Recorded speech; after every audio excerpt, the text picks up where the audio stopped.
My name is Stephen Sindoni. Thank you for tuning into the broadcast of Return to Mount Shasta.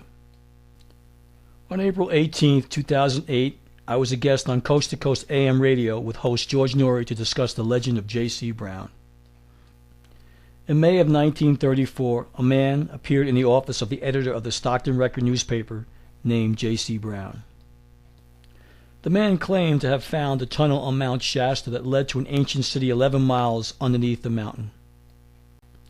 After listening to the old man's story, the editor enlisted John C. Root to be the organizer for the group. For 6 weeks, meetings were held at John Root's home, morning and night. John C. Root organized 80 people that listened for 6 weeks of tales of ancient tunnels that led to a Lemurian civilization under Mount Shasta. J.C. Brown claimed that at his expense he would fund the expedition up to Mount Shasta.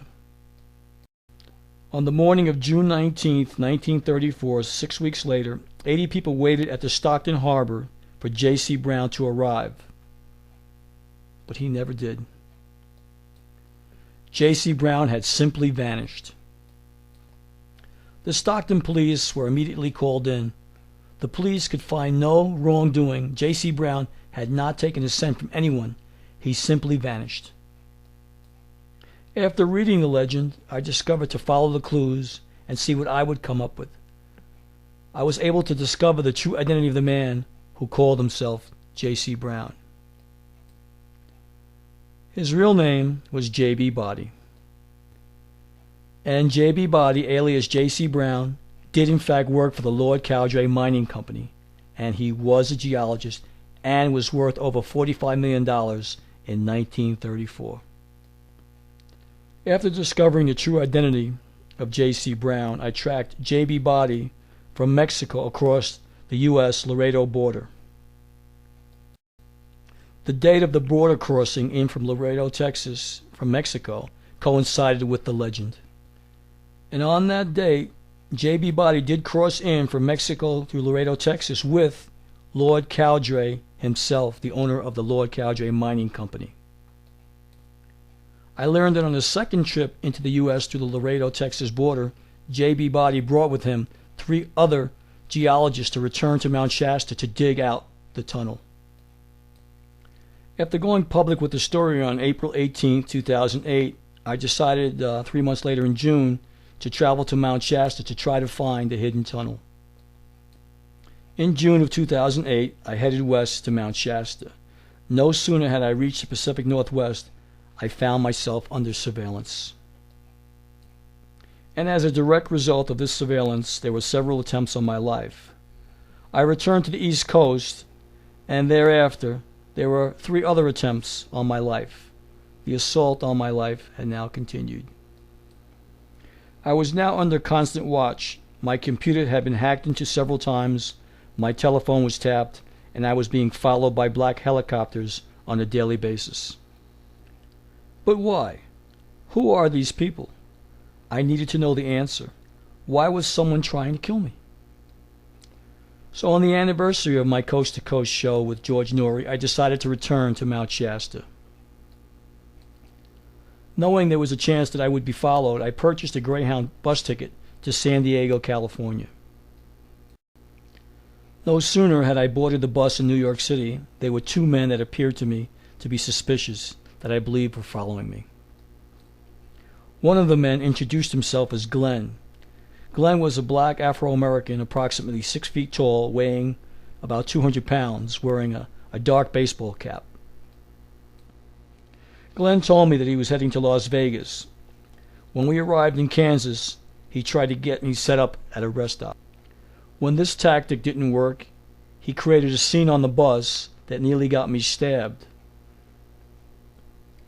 It was around that time he told me about a Unix and Linux system. He said that he had a disk that he could give me that I could download onto my computer, provided I had enough memory.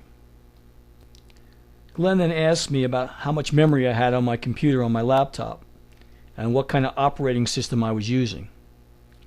He then asked me if he could take a look in my laptop and see how much memory I had. Didn't take a rocket scientist to figure out he was working for a covert group trying to hack into my computer. I played along and allowed Glenn to check out my computer to find out what type of operating system I had on my computer, all the while knowing he was planning to hack into my computer. He then told me to be careful and not to use my computer until I got to my destination. It was then I was absolutely sure, and I knew he had hacked into my computer.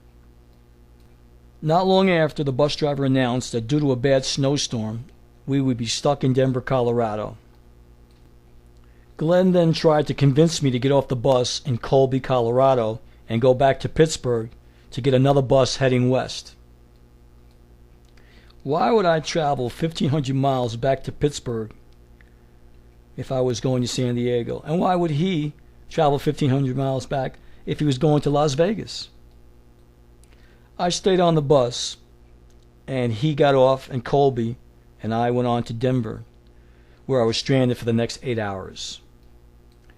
After about 6 hours waiting, I was given the option to take a bus south through New Mexico, which I accepted. I was now being followed by other agents whose photos I will display. When I got to San Diego, I realized there were 2 men following me, and I knew that if I went into Mexico, I would never be seen alive again. I quickly walked over to the ticket counter and bought a ticket to Redding, California. I was now headed to Mount Shasta. When I got to Los Angeles, there were more agents on the bus following me, and here are a few more of the photos of these individuals. When I got to Sacramento, California, I noticed a man standing by a telephone who was checking me out. I quickly took out my cell phone and used my cell phone camera to snap his photo.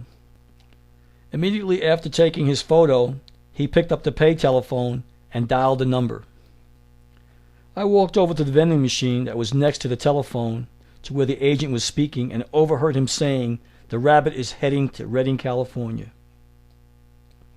When I got back on the bus in Sacramento, the man took a seat a couple of rows behind me. He then put on a dark baseball cap and slumped into his seat and appeared to be sleeping. When I got to my final destination in Redding, California, I purchased a new ticket to Weed, California. Shortly after, the tall agent went over to the ticket counter and also purchased a ticket to Weed, California. I now knew he was definitely following me. I then quickly got off the bus and asked the bus driver if he could drop me off in Mount Shasta. The driver graciously agreed. The man was unaware of my conversation with the bus driver, and that was due to the fact that Mount Shasta was no longer a regular bus stop.